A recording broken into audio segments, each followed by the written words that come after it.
Okay, now we're looking at section 1.4. I have gone ahead and drawn the figures on the board here for, this is for number 7 and well, it's just number 7 and 10.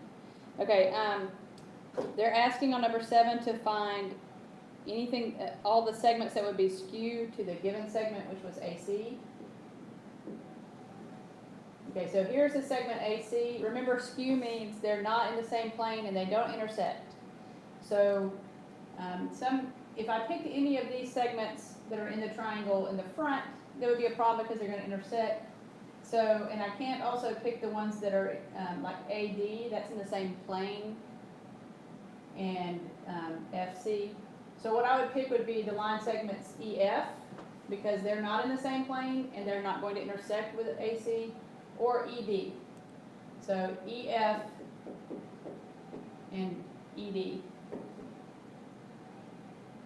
Those would be two line segments that were skewed to AC. Okay, number 10 asks to find parallel planes in this figure. So the parallel planes that I see would be the front triangle and the back triangle, plane ABC.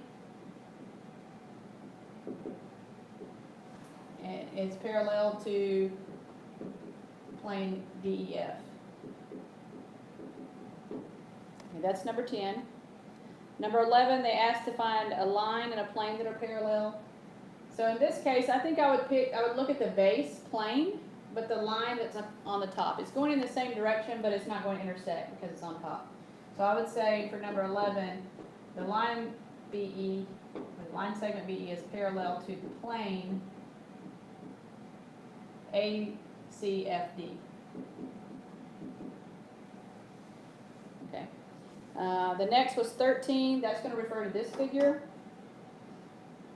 This asked me for two lines that are skewed to the line EJ, which is here. So I need to pick something not in the same plane as EJ.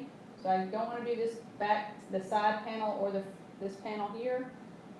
But I would pick something else. So an example would be maybe DH or BH or GB. There's several that you could pick. So they're just asking me for any two that would be skewed to JE. So like I said, it could be DH. It could be BH. So think about where this line is extending, and it helps you think about what might intersect and what might not. So BH shouldn't, DH shouldn't, GD would be another one. So those are just some examples. These would not intersect, they're in a different plane, so they would be skewed. Number 15 asks for the intersection of plane FAB and FAE. So FAB is this front section here, and FAE is the one that also includes J. So where those two come together are the line AF. Number 15. This is 13. Okay, so when you're looking at the figure, sometimes it helps to shade things in so you can see where the intersection comes. So here's what they have in common where they intersect. Okay. Now we're going to move on to section 1.5.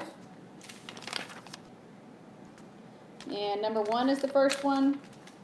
Number 1 goes with this line segment here. So in your book, they have the points A, B, C, D, and E. They're all marked and they all have a number associated with them. They're asking me to find the length of each segment. So the first one, number 1, asked me to find the length of AC and BD. Now remember, when I write AC without the segment over the top, that means the length of it. So the length of AC would just be the number of spaces between A and C.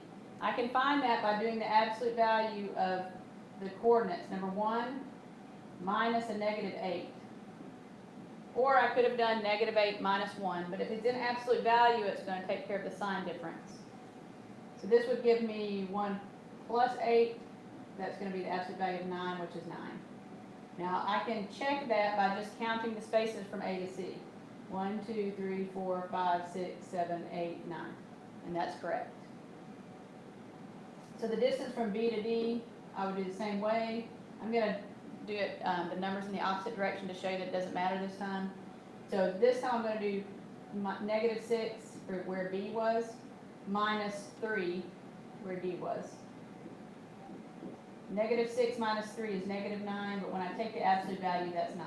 Remember, when we talk about distance, we're talking about a positive number. So unless they're asking you if something has descended, then you would think of that as a negative distance because it's descended. But when we're doing geometry and we're trying to find the length of a line segment, it's always going to be positive. Okay, so that's that. And then number 10, they give me some information.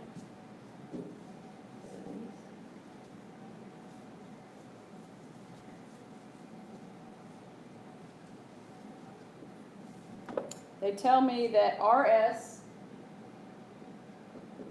is equal to 8y plus 4,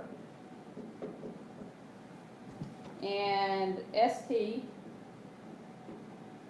is equal to 4y plus 8, and then that RT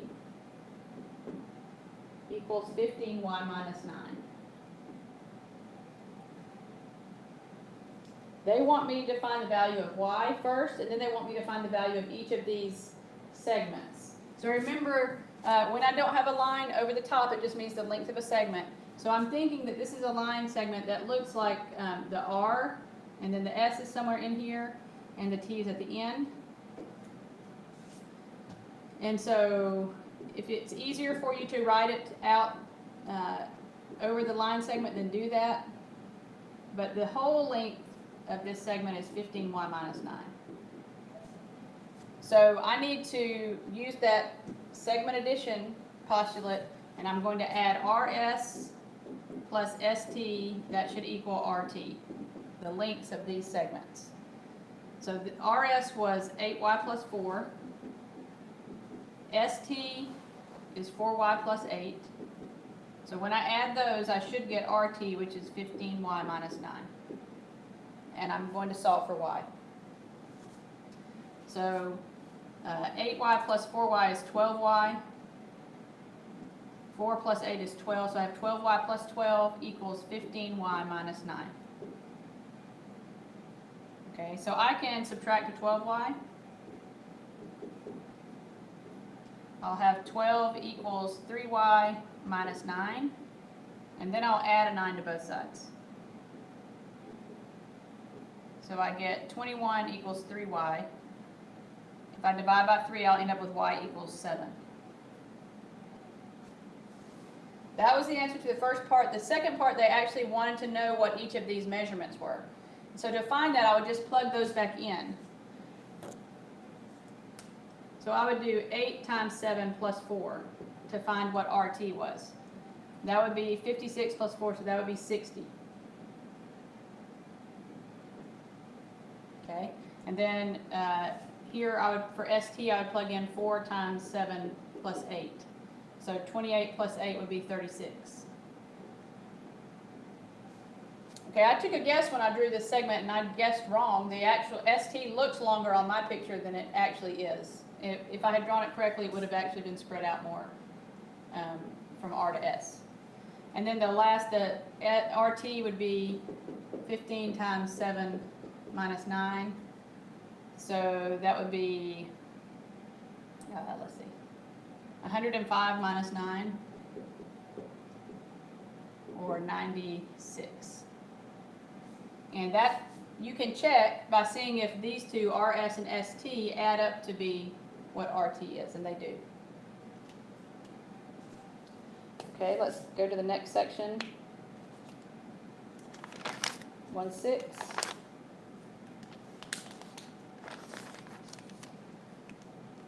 The first one is number 17.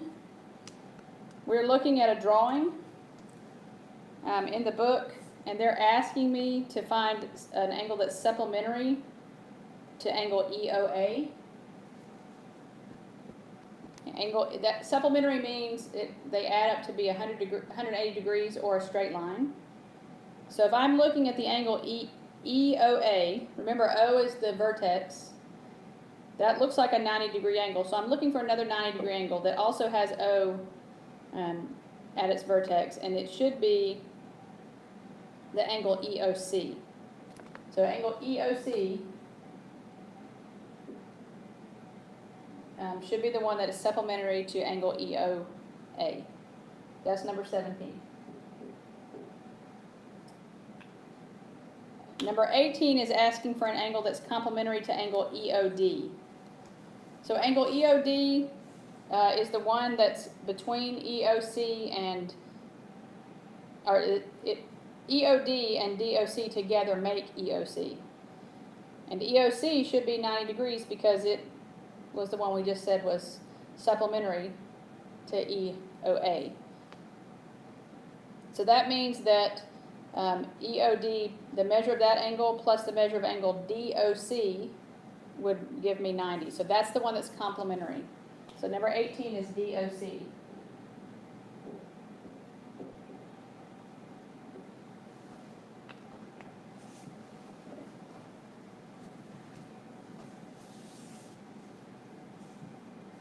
Let me just draw part of this, that figure to make sure.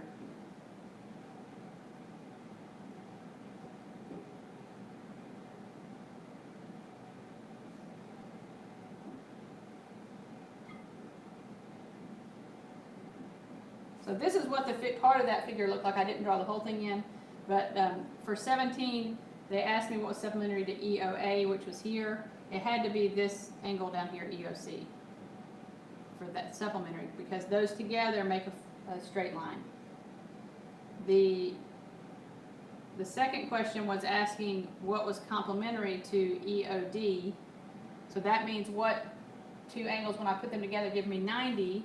So it had to be, because we said EOC is also equal to 90, then this angle plus this angle had to be the two that equaled 90, which means they're complementary. So the complementary angle would be angle DOC, the smaller angle here. Okay, let's see, 23. Okay, they're asking then, I'm actually going to stop right here because I'm going to run out of time on this video. So I'm going to stop, and then I'm going to start another one to continue on in section 1.6.